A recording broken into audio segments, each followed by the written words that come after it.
Sinoči je Donald Trump imel svoj prvi in morda edini nagovor v udarnem terminu o iranski vojni. Opisal bi ga kot precej običajnega. A to prikriva, kako je iranska vojna ustvarila popolnoma nenavadno situacijo za preostalo ameriško notranjo politiko. Moj današnji načrt je, da razpravljamo o tem, kaj je Trump poskušal doseči s svojim govorom. Nato se bomo dotaknili nekaterih pomembnih ponavljajočih se tem iz zgodovine tega kanala, na način, ki skuša predstaviti koherentno pripoved o splošni politični situaciji, v kateri smo se znašli. Začel bom z razpravo o razkoraku med vojaškim poročanjem in političnim poročanjem o vojni, ter o tem, kako to še dodatno zamegljuje, kaj naj bi si ljudje, ki jih zanima nacionalna varnost, o tem mislili. Nato bomo preučili politične posledice za predsedniške volitve leta 2028 in kako se dogaja nekaj fascinantnega okoli J.D. Vanca. Na koncu bom podal posodobitev glede razmer v NATO in o tem, kako Trumpovo molčanje o zavezništvu v govoru pravzaprav pove veliko. V redu, najprej kratek povzetek govora. Trumpov nagovor se je začel s pohvalo posadki za izstrelitev Artemis II, ki bo kmalu popeljala ljudi najdlje od Zemlje, kot so kdajkoli bili. V svetu, polnem kaosa, je bilo lepo včeraj 1 uro gledati nekaj zabavnega. Minilo je že nekaj časa. Kakorkoli, pred govorom je večina ugibala, da bo Trump predstavil jasen načrt, kako končati vojno z Iranom. Morda z nekaj izrecnimi grožnjami NATO, da bi zaokrožil zadnjih nekaj dni napetih čezatlantskih odnosov. Pravzaprav se je komaj dotaknil katerekoli od teh tem. Očitno bomo del o NATO prihranili za kasneje.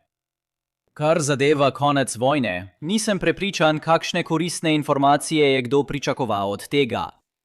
Za tango sta potrebna 2, Trump pa ne more določiti pogojev za dogovor, kaj šele vedeti, kdaj bo dogovor dosežen, brez sodelujočega partnerja za ples. Namesto tega se je govor osredotočil na to, da je Trump nasplošno zagovarjal vojno. Če odmislimo običajno napihovanje trditev, ki jih najdemo v vsakem takem govoru, je bila večina govora v bistvu prepričevalni argument. Grožnja, ki jo Iran predstavlja za Združene države in zaveznike, kaj je treba storiti za zmanjšanje te grožnje in kako so stroški, ki jih bodo Združene države plačale za dosego cilja, vredni morebitnih koristi. Morda še vedno ni vseboval jasnega seznama ciljev ZDA v obliki alinej, vendar je bil na dobri poti.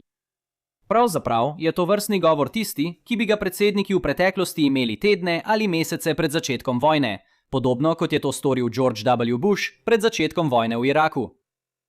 To je govor, ki bi ga moral imeti Trump med svojim zgodovinsko dolgim govorom o stanju v državi, ki ga je imel le 4 dni, preden so bombe začele padati na Iran. Namesto tega je več časa namenil pogovoru o ameriškem moškem hokeju. Praktično Trump zdaj skuša nadoknaditi zamujeno, saj je januarja in februarja naredil politične napake, ki so povzročile, da je vojna z Iranom postala najmanj priljubljen začetek vojne v zgodovini ameriških anket. V našem politično polariziranem svetu je zdaj vprašljivo, ali bi prepričevalna kampanja sploh spremenila mnenje demokratske baze. V Združenih državah je še vedno veliko neodvisnih volivcev in ti so se večinoma postavili na stran demokratov glede vojne. Vendar pa glede spreminjanja mnenj, zdaj sumim, da je ta vlak že odpeljal. Demokratov in neodvisnih volivcev celovita pripoved, ki bi skušala upravičiti vojno v tem trenutku, ne bo prepričala. Prav tako dvomim, da bo veliko demokratov spremenilo svoje mnenje, ne glede na to, kako se bo vojna končala, tudi če bi iranski režim padel in bi ga zamenjala bolj zahodno usmerjena vlada. Zgovorno je, da družbena omrežja pogosto obravnavajo izjave iranske vlade kot nesporno resnico, čeprav bi moral biti vsak voditelj skozi zgodovino podvržen našemu opozorilu glede razlike med besedami in dejanji. Morda bodo pozitivni izidi vojne nekoliko vplivali na neodvisnost, vendar tudi v tem primeru ne pričakujem velikih učinkov. Pomanjkanje usklajene pripovedi ob vstopu v vojno je povzročilo posledične učinke na medijsko poročanje o bitki, kar je posledično negativno izkrivilo vodenje vojne. Prej sem omenil to. Glavne stvari, o katerih ameriški volivci razmišljajo, ko gre za Iran, niso vojaške razmere in ustrezni učinki, temveč gospodarski učinki, predvsem spremembe cen goriva in padci na borzi. To je ustvarilo zanimivo situacijo, kjer Pentagon in ameriško zunanje ministrstvo prilagajata svoje strategije glede na odzive trga, precej manj pa glede na vojaške razmere kot v bolj običajni vojni. Najbolj očitne posledice te politike so različne izjeme, ki jih Združene države uvajajo za sicer sankcionirano nafto, vključno z iransko nafto. Teorija znotraj administracije je, da vojne ni mogoče nadaljevati, če cene goriva ostanejo visoke. Tako je v bistvu sprejemljivo izvajati ukrepe, ki na koncu pomenijo, da Iran dobi več denarja. Vsa ta gotovina na dolgi rok malo pomeni, če je vlada odstranjena. Vidim svet, kjer bi to delovalo, vendar to tudi pomeni, da Trumpova administracija spreminja že tako visoko tvegano situacijo v še bolj tvegano. Če bo vojna potekala slabo, bodo posledice vseh teh nenavadnih gospodarskih politik še toliko večje. No, mediji so se temu ustrezno osredotočili na te novice. Tega povprečen Američan zato ne razume popolnoma. Vojaških posledic vojne. In ker je zelo malo smrtnih žrtev, je lahko te posledice enostavno skriti. Da, dobili boste delčke informacij o tem, kako vojna kratkoročno vpliva na Rusijo in dolgoročno na Kitajsko.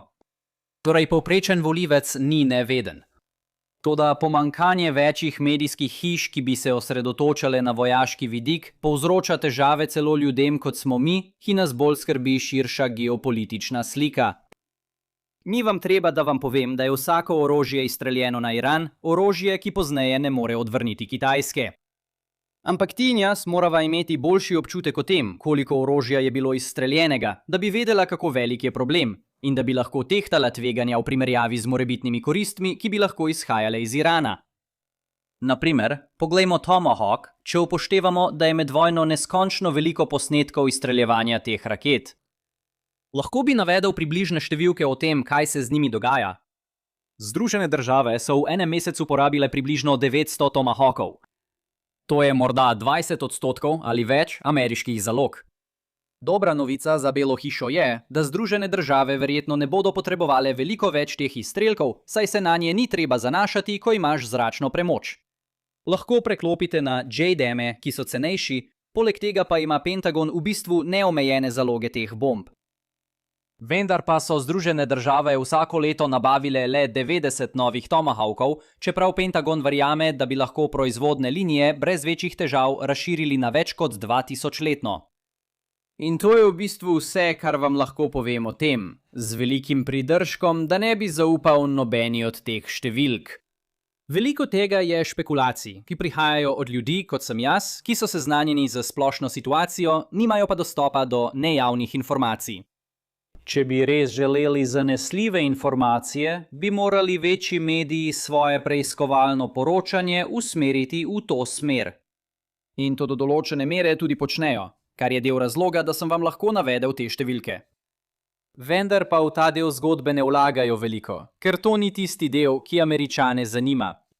In, pošteno povedano, cenovna dostopnost je velika težava in ima trenutno jasen vpliv na vsakdanje življenje Američanov. Skrb vzbujajoče je, da pomembno vprašanje nacionalne varnosti ostaja premalo izpostavljeno, predvsem zaradi načina, kako je Trumpova administracija vodila to vojno, in zaradi tega, kar naj bi včerajšnji televizijski nagovor v osrednjem večernem terminu popravil.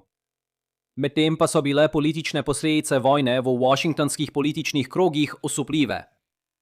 Od začetka drugega mandata Trumpa je bil J.D. Vance favorit na povednih trgih za zmago na predsedniških volitvah leta 2028.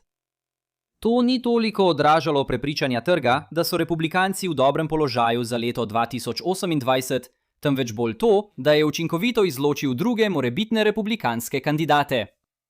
Tudi če ima tvoja stranka manj kot 50% možnosti za zmago na volitvah, so tvoje osebne možnosti lahko dobre, če je skoraj gotovo, da boš dobil nominacijo svoje stranke.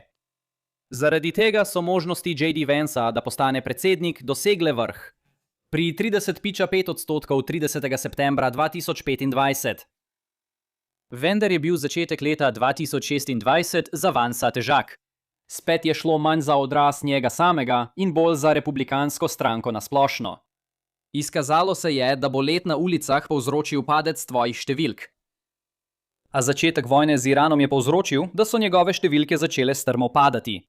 27. februarja so bile njegove možnosti 23,1%. Če preskočimo do danes, ni več najbolj verjetni naslednji predsednik Združenih držav Amerike.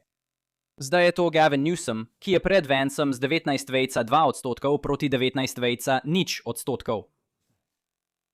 To je zdaj kombinacija dveh učinkov. Eden je ta, da trg nasplošno meni, da se bodo republikanci leta 2028 soočili s težkim bojem.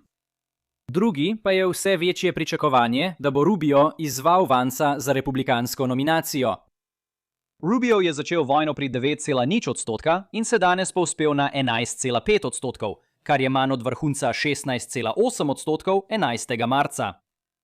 Upad v zadnjih 3 tednih je manj povezan z Rubijem in bolj z republikansko stranko. In Vancevi rezultati prav tako odražajo, da bo uspešen boj v strankarskih predvolitvah proti Rubiju pustil nanj dovolj političnih posledic, da mu bo škodovalo na splošnih volitvah. V vsakem primeru, kot sem že omenil, imejte Rubija v mislih v naslednjih 7 mesecih. Če bodo vmesne volitve leta 2026 pomenile velik val v prid demokratom, vam bo Rubijev odstop natančno povedal, kakšni so njegovi načrti za leto 2028. In povzročil tudi veliko panike med Evropejci, ki raje sodelujejo z njim, kot z ostalimi v Trumpovi administraciji.